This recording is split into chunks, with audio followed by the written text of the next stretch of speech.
रहीम अस्सलाम वालेकुम गाइस। तो आज हमारी वीक 3 की क्लास 3 है, मतलब क्लास नंबर 9। और लास्ट क्लासेस तक हम लोग ऑब्जेक्ट ओरिएंटेड को स्टार्ट कर चुके हैं। आज हमने ऑब्जेक्ट ओरिएंटेड में एडवांस कॉन्सेप्ट्स की तरफ आगे बढ़ना है, जिसमें इनहेरिटेंस आता है, पॉलीमॉर्फिज्म है और मेथड ओवरराइडिंग है। तो इनमें क्या होगा कि आप अपने कोड को रीयूज़ करेंगे, पेरेंट चाइल्ड क्लासेस का इस्तेमाल होगा, फ्लेक्सिबल बिहेवियर आपको इसमें मिलेगा और आप एक रियल ऊप स्ट्रक्चर को आगे समझना स्टार्ट हो जाएंगे, जो कि समझ ही रहे हैं बट हम उसे आगे अब कंटिन्यू करेंगे। तो एग्जांपल कुछ ऐसे होंगे कि पर्सन से जो है हम दो मल्टीपल क्लासेस बना रहे होंगे, फिर उसमें वर्चुअल ओवरराइड बेस और पॉलीमॉर्फिज्म को डिस्कस करेंगे और फिर हमारे पास एक प्रॉपर कॉन्सेप्ट आ जाएगा। मतलब अभी तक हम एक पिलर पढ़ चुके हैं, जो कि इनकैप्सुलेशन था। अब हम दूसरा पिलर पढ़ने वाले हैं आज, जो कि इनहेरिटेंस है, और फिर पॉलीमॉर्फिज्म भी आज ही थोड़ा बहुत हमारा कवर हो जाएगा। ओके, सो क्विक एक रिकैप ले लेते हैं। लास्ट क्लास का कंस्ट्रक्टर्स हमने पढ़ लिए थे, कंस्ट्रक्टर के हमने डिफरेंट टाइप्स देख ली थी, फिर हमने एक्सेस मॉडिफायर्स देख लिए थे, इनकैप्सुलेशन देख ली हमने, जिसके अंदर हमने प्रॉपर्टी का इस्तेमाल करते हुए गेट और सेट मेथड्स बनाए, जिस सेटर मेथड के अंदर हमने वैलिडेशंस को भी इन्फोर्स किया था। प्रॉपर्टीज़ जो है वो हमारी, फिर हमने उन प्रॉपर्टीज़ को वैलिडेट करवाया, उसमें कुछ वैलिडेशंस रखी और इस तरीके से हमने अपना लास्ट क्लास को इस तक कवर किया था। नाउ आज के हमारे लर्निंग गोल ये हैं कि हम इनहेरिटेंस को समझेंगे, what is inheritance and why it reduce duplicate code, और इससे कोड डुप्लीकेशन से कैसे बच सकते हैं, और बेस क्लासेस बनाना क्या होता है, ड्राइव क्लासेस क्या होती हैं, reuse parent class properties, parent class की प्रॉपर्टीज़ को दोबारा से कैसे रीयूज़ कर सकते हैं, मेथड्स और कंस्ट्रक्टर को कैसे रीयूज़ कर सकते हैं हम, और बेस कीवर्ड क्या होता है, और उसके बाद अंडरस्टैंड मेथड ओवरराइडिंग। फिर हम मेथड ओवरराइडिंग पढ़ेंगे। लास्ट हमने मेथड ओवरलोडिंग पढ़ा है, अब हम मेथड ओवरराइडिंग पढ़ेंगे। विद वर्चुअल एंड ओवरराइड के वर्ड से क्या डिफरेंस आएगा, अंडरस्टैंड पॉलीमॉर्फिज्म को डिस्कस करेंगे, और फिर एक पेरेंट चाइल्ड रिलेशन के ज़रिए हमसे एक सॉफ्टवेयर से रियल सॉफ्टवेयर रिलेटेड क्लासेस बनाने की ट्राई करेंगे। Now why do we need inheritance, inheritance की ज़रूरत क्यों पड़ती है, इनहेरिटेंस की ज़रूरत हमें क्यों पड़ती है। सेम प्रॉपर्टीज़ जो कि हम मल्टीपल क्लासेस में रिपीट कर रहे होते हैं, उनको हम कोशिश करते हैं कि एक क्लास में रख लें, ठीक है। और अगर कॉमन फील्ड्स हैं, कॉमन चेंजेस हैं, तो फिर वो हमें हर क्लासेस में अपडेट करने के बजाय फिर एक क्लास में अपडेट करने पड़ेंगे। डुप्लीकेट कोड जो होता है वो हमें प्रॉब्लम क्रिएट करता है आगे जाके, जब हमारी एप्लीकेशंस ग्रो होती हैं।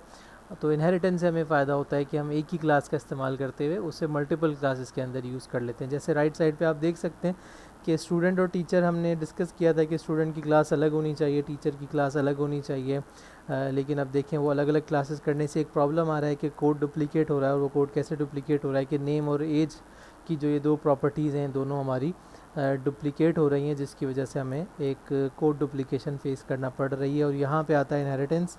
तो इनहेरिटेंस क्या करेगा कि आपकी क्लासेस को सेपरेट भी रखेगा और कोड को डुप्लीकेट होने से बचाएगा भी, ठीक है। अब इनहेरिटेंस एक्चुअल में है क्या। इनहेरिटेंस आपको अलाउ करती है एक क्लास से दूसरी क्लास बनाने में। फॉर एग्जांपल आप एक पर्सन के नाम से एक क्लास बनाएंगे जो कि एक बेस क्लास होगी, और फिर उस बेस क्लास में से आप दो क्लासेस को ड्राइव करवाएंगे जिनको आप ड्राइव्ड क्लासेस कहेंगे।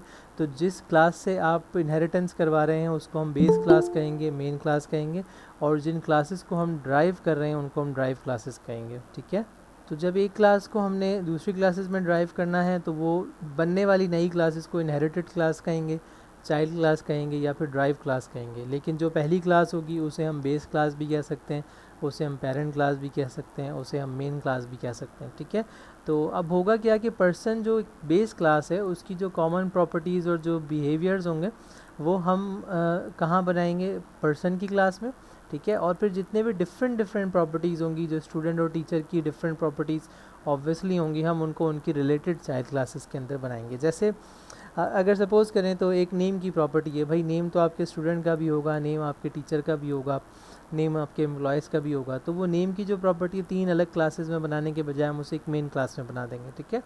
इसी तरीके से एज जो है वो पर्सन के अंदर रखी जाएगी, ना कि स्टूडेंट और टीचर में अलग अलग रखी जाएगी, ठीक है। इसके बाद जो डिफरेंट चीज़ें होंगी, जैसे अगर आप मार्क्स की बात करें तो मार्क्स टीचर के नहीं होते, तो वो जो हैं वो स्टूडेंट की क्लास में होने चाहिए। और जो सब्जेक्ट्स हैं वो स्टूडेंट के तो होते हैं, लेकिन अगर एज अ टीचर डिसाइड किया जाए तो वो सब्जेक्ट जो हैं वो टीचर की क्लास में जाएंगे, ठीक है। So to make it simple, parent class contains common data and behaviour. Parent class के अंदर आप डिसाइड करेंगे, आपने कॉमन मेथड्स, कॉमन प्रॉपर्टीज़ आपने डिसाइड करनी है और वो उठा के पेरेंट क्लास में रखनी है।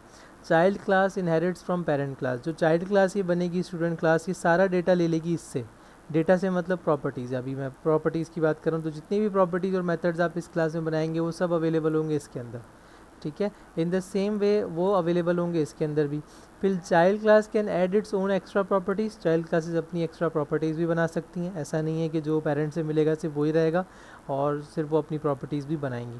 This supports clean and reusable class design, तो इससे जो हमारी ये वाली कोड डुप्लीकेशन थी, जो हमें ये 2 बार लिखना पड़ रहा है नेम, ये हमें फिर 1 बार लिखना पड़ेगा और हमारी नेम की प्रॉपर्टी एक क्लास में रहेगी और हमें सब जगह पे वो अवेलेबल होगी। इसकी मिसाल बिल्कुल आप पेरेंट और चाइल्ड वाला सिनेरियो लें कि जो पेरेंट्स हैं उनसे जो बच्चे हैं वो अपनी चीज़ें इनहेरिट करते हैं, किसी की आईज़ मैच हो रही होती हैं, किसी के जो है वो फेस का शेप मैच हो रहा होता है, किसी के बाल मैच हो रहे होते हैं, तो वो पेरेंट्स के साथ इनहेरिट हो रहे होते हैं, ठीक है। लेकिन उसके बाद उन चिल्ड्रन के अंदर या उन बच्चों के अंदर जो है वो अपनी कुछ कैपेबिलिटीज़ होती हैं, अपनी प्रॉपर्टीज़ होती हैं, उनकी वॉइस थोड़ा सा चेंज होती है, उनकी आइज़ में थोड़ा बहुत कलर में डिफरेंस आ जाता है, बट जो मेन चीज़ें होती हैं वो पेरेंट्स से ही इनहेरिट हो रही होती हैं, ठीक है। तो इस तरीके से हम इसको इनहेरिटेंस कहते हैं। इनहेरिटेंस बिल्कुल वही है जो आपको विरासत में मिल रहा है, तो एक पेरेंट क्लास से चाइल्ड क्लास को जो मिल रहा है वो इनहेरिटेड प्रॉपर्टीज़, इनहेरिटेड बिहेवियर्स मिल रहा है, सही है। बेस क्लास और ड्राइव क्लास को फिर से थोड़ा समझ लेते हैं कि बेस क्लास जो है वो पेरेंट क्लास भी कहलाती है, the class being inherited from, जिससे आप इनहेरिट करवा रहे हैं। ड्राइव क्लास जो है वो चाइल्ड क्लास कहलाती है, जिस the class that inherit from base class, जो कि बेस क्लास से इनहेरिट करती है ख़ुद को। Student gets name and age automatically from person, तो अगर आप राइट साइड पे देखें तो एक क्लास बनाई जाती है पर्सन की, उसके अंदर 2 प्रॉपर्टीज़ को रखा जाता है, नेम और एज को, ठीक है। अब ये पर्सन की क्लास है, पर्सन कोई भी हो सकता है, person can be a teacher, can be a doctor, can be mechanic, कोई भी हो सकता है, ठीक है। तो हमने एक पर्सन की क्लास बनाई और कॉमन प्रॉपर्टीज़ उसको दे दी। नाउ हमने एक क्लास बनाई स्टूडेंट की, उसके साथ कॉलन यूज़ किया, जिसको आप मैथ्स में रेशो भी कहते हैं, हमने कॉलन यूज़ किया और पर्सन लिखा। तो अब होगा क्या कि class student inherits from person, ठीक है, वो इनहेरिट करती है पर्सन को, तो पर्सन की जो भी प्रॉपर्टीज़ हैं वो ऑटोमेटिकली कहाँ आ जाएंगी, स्टूडेंट के अंदर आ जाएंगी, क्योंकि वो इनहेरिट होकर यहाँ पे आ जाएंगी। तो अब आप लिखी भी तो आपको यहाँ पे एक प्रॉपर्टी नज़र आ रही है, but here are actually 3 properties, यहाँ पे एक्चुअल में 3 प्रॉपर्टीज़ हैं, जो कि नेम, एज और एक मार्क्स, जो कि इसकी अपनी एडेड ऑन प्रॉपर्टी है, ठीक है। मार्क्स जो है वो अब आपको पर्सन में अवेलेबल नहीं होगी, क्योंकि वो आप इनहेरिटेंस जो है वो स्टूडेंट को इनहेरिट कर रहे हैं पर्सन से, पर्सन को स्टूडेंट से इनहेरिट नहीं कर रहे। तो जो बेस क्लास की प्रॉपर्टीज़ हैं वो चाइल्ड में आती हैं, चाइल्ड की प्रॉपर्टीज़ बेस में नहीं जाती, ये बड़ा इंपॉर्टेंट है, याद रखिएगा, ठीक है। तो ये जो मार्क्स है ये स्टूडेंट की प्रॉपर्टी है, सही है। अब एक एग्जाम्पल यहाँ पे लिखा हुआ है, so let's perform this example in visual studio, और विजुअल स्टूडियो में हम आ जाते हैं, ये हमारा प्रोजेक्ट ऑलरेडी बना हुआ है, ठीक है। And now we can see कि हमारे पास यहाँ पे कुछ प्रॉपर्टीज़ हैं, जैसे नेम वाली प्रॉपर्टी है और एज और सिटी वाली प्रॉपर्टी है, ये तमाम वो प्रॉपर्टीज़ हैं जो कि बड़ी कॉमन हो सकती हैं। So let me create another class here, हम यहाँ पे एक और क्लास बनाएंगे, राइट क्लिक करेंगे और यहाँ से ऐड में जाएंगे और न्यू आइटम ऐड करेंगे, ठीक है। न्यू आइटम ऐड करने के बाद we will call it person, और पर्सन के नाम से हमारी एक क्लास यहाँ पे बन जाएगी, okay.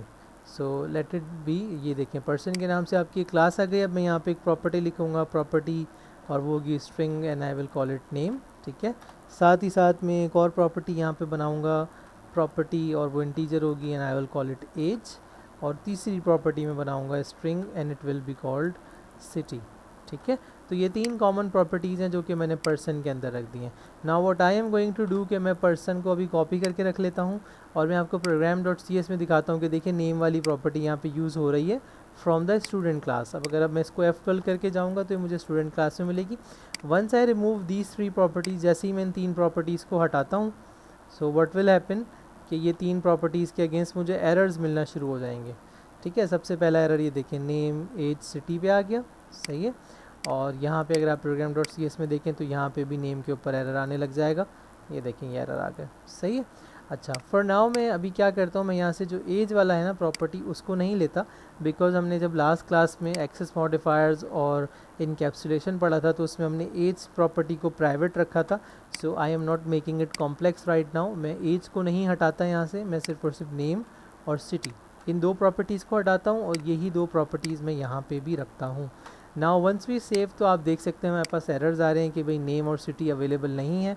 So what I am going to do is के इसके अंदर मैं लिखूँगा कॉलन और यहाँ पे हम लिख देंगे पर्सन, यानी कि पर्सन की क्लास से हम इनहेरिट करवाएंगे हमारी स्टूडेंट की क्लास को, ठीक है। पर्सन की क्लास ये बनी हुई है जिसके अंदर हमारे पास दो प्रॉपर्टीज़ हैं, और हमने क्या किया, हमारे जो पर्सन की क्लास को जो है वो स्टूडेंट की क्लास के ऊपर इनहेरिट कर दिया। तो जो भी पर्सन में था वो उठेगा और स्टूडेंट के अंदर आ जाएगा। अब आपको लिखा हुआ तो नज़र नहीं आएगा, तो यही तो पर्पस है हमारा कि भाई चीज़ें लिखी हुई यहाँ पर होंगी लेकिन वो वर्क यहाँ पे कर रही होंगी। Now if I go back to the program.cs you can see कि वो सारे एरर्स जो आ रहे थे नेम और सिटी के ऊपर, दे आर गॉन। अगर मैं वापस इसको हटा दूं थोड़ी देर के लिए, let's remove this again, inheritance हमने ख़त्म कर दी है, and if I see again here, तो यहाँ पे दोबारा से वो एरर आना शुरू हो जाएंगे। And the error is very simple in the wording, student does not contain, student contain नहीं करता अ डेफिनेशन, यानी किसी चीज़ को वो कंटेन नहीं करता फॉर नेम्स, जो कि नेम के लिए हो, and no accessible extension method name, और ना ही इस नाम से कोई मेथड एक्सेस करता है, accepting a first argument of type student. तो पता ही चला कि जैसे ही हम इनहेरिटेंस करते हैं तो जो प्रॉपर्टीज़ यहाँ पे डिफ़ाइन हुई हैं वो प्रॉपर्टीज़ उठेंगी और यहाँ पर चाइल्ड क्लास के अंदर आपके पास आके सेट हो जाएंगी, ठीक है जी। और जब आप अपना प्रोग्राम अब रन करेंगे so it is going to work normally, वो बिल्कुल नॉर्मल वर्क करेगा। बस इससे फ़ायदा क्या हुआ कि जो प्रॉपर्टीज़ आपकी यहाँ थी वो उधर शिफ्ट हो गई। नाउ यू कैन आस्क, आप ये पूछ सकते हैं कि भाई क्या ज़रूरत पड़ रही है, why do we need this, तो इसका जवाब आपको अभी थोड़ी देर में मिल जाएगा। But how to perform the inheritance, it is quite simple. आप एक क्लास बनाएंगे, उस क्लास को ले जाकर आप इस कॉलन के ज़रिए दूसरी क्लास के ऊपर इनहेरिट करवा देंगे, ठीक है। So now let's go back to the slides, और ये वही एग्जांपल है लिखी हुई है यहाँ पे, और इसको हम अभी यहाँ पे रहने देते हैं, ठीक है। And let's move ahead. Now अब हम एक और क्लास बनाते हैं टीचर की। टीचर भी क्या करेगा, उसी क्लास को इनहेरिट करने वाला होगा, ठीक है, पर्सन की क्लास को। और अब हम उसको बना के देखते हैं, then let's come back here again. तो लेट्स गो हेयर, और हेयर वी आर, और यहाँ पर हम एक और क्लास क्रिएट करते हैं which will be student class, sorry teacher class.